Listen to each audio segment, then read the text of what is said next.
Hi, we're here with Cameron from the Black Death. Cameron, would you like to introduce yourself to everyone? Hi, I'm one of the lead developers on the team of the Black Death. My responsibilities are art and design and anything in between. Fantastic.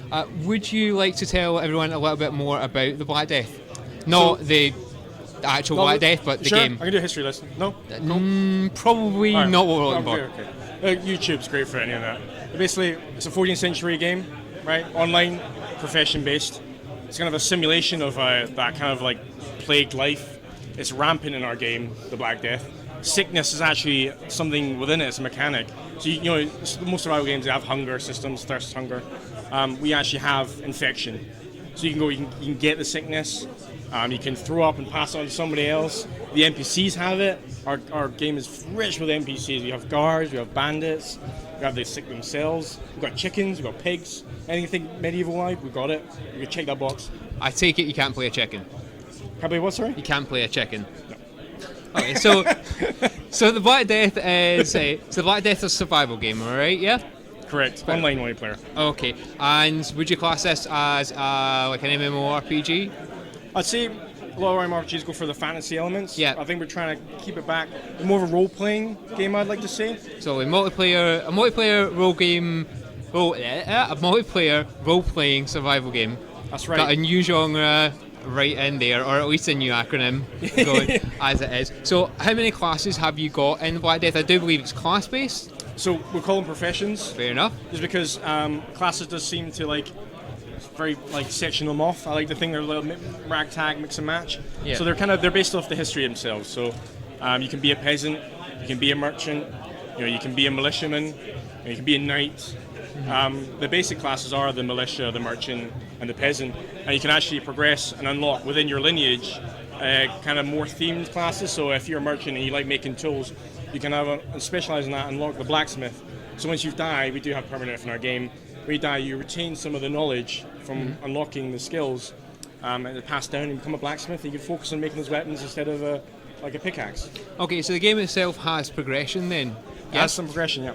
Okay, and within that there's other elements you can progress as well, I believe. You've got a crafting system in place? So yeah, so learning crafting recipes is something that if you've unlocked them, you retain them, and you can get better ones as you progress through the game. And something we've noticed about the Black Death is that it seems to stand out in that the world is relatively layered. That all the classes can't do all of the things. That's right. We don't want to restrict people too much. I mean, we're trying to theme it as much as possible. Coming back to that role playing, you won't see a peasant going around with a sword and shield. We're not going to stop you doing that, but you're actually beneficial wielding a sickle or some sort of peasantry tool. Okay. You actually benefit from using that instead. Cool. And how does that impact the actual gameplay in terms of you've got a survival game, so how does that impact, for example, players playing together? So this is exactly what bread and butter is about. So obviously militiamen, they're going to come in, you're going to think they're going to be a kill in sight kind of behavior. They can't make swords. Mm-hmm. So teaming up with a merchant who has specialized in making swords like a blacksmith is beneficial. So maybe going around murdering shop owners isn't your best bet. You're not going to get very far. You can only craft a sharpened little stick shank. So you're not going to get very far with that. We do have NPCs protecting the world as well. Very populated areas where players are going to work together a lot. Yeah. The guards are going to be kind of refereeing the behavior. If you get out of line, you pull that weapon out and you start stabbing someone, the guards will get on top of you faster than you can say, no, please. Yeah. So yeah, a lot of safety and player-to-player interaction. So the peasants can go farm the wheat, give the wheat to the merchant, he turns it into bread, he sells it to the militia because he's hungry, because he's been fighting all day for you, he's protecting you. You can go out and you start repairing houses, move in, hire militia guards, protect your front house, or the merchant guy, can you sell this stuff I've been making? It's that kind of deal. The role-playing interaction.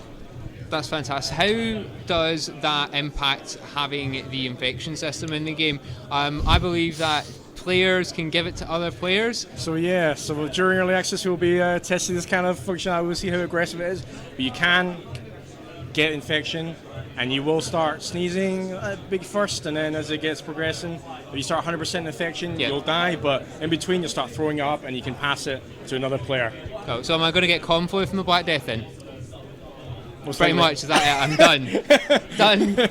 So no more videos now. But we do have the monk class, which is specialised in trying to deal with the plague. The plague is a permanent infection, but you can prevent having it in the first place. Yeah. By using some archaic solutions, but from the monks. They're talking like urine in a bottle, rubbed on your arms and Piss in a jar. I'm thinking Batman v Superman right now.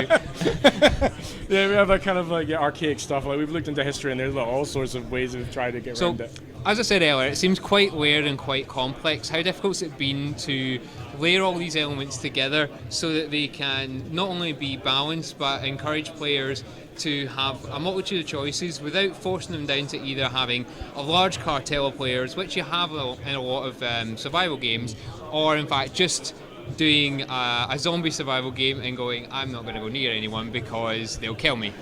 So survival as a genre has actually lots of complicated pillars within it that if you divide up still works in the game itself. It's a beautiful genre. I absolutely love it.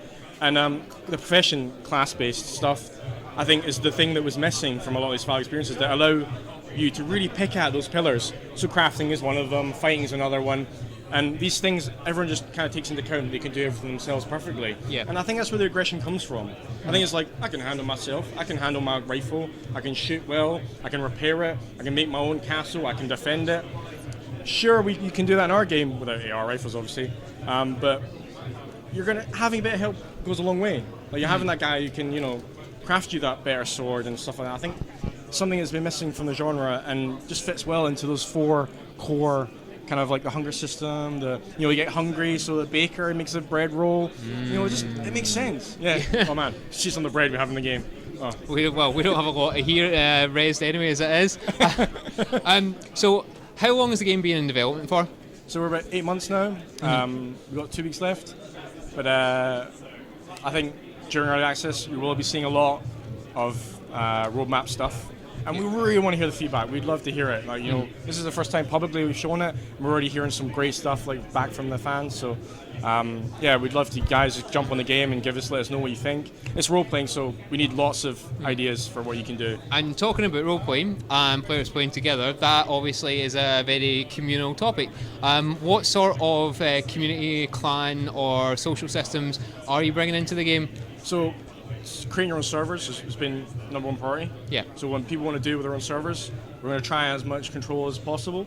We do plan on the roadmap after access release to allow you can jump the economy up and down. Yeah. So you make things a bit cheaper or make the hunger a bit more aggressive. And then hopefully we'll introduce clans during this update. Guilds. Yeah. Give me the so for instance, when we get the castles in, ownership of the castle can be shared. Yes. At the moment, when you buy a house, you can lock it and unlock it yourself, but hopefully that will be a thing that's been done. So down the road, we do plan on some really nice guilds getting together and owning a fort together and repairing it up and that kind of thing. Sieging a fort? We'll see. All right, in that case then, thank you very much for your time, Cameron. We've been viewing The Black Death here at EGX Rezzed, and hopefully you shall see a bit more of that on one of the upcoming streams at Gaiscioch. Thank you. Thank you.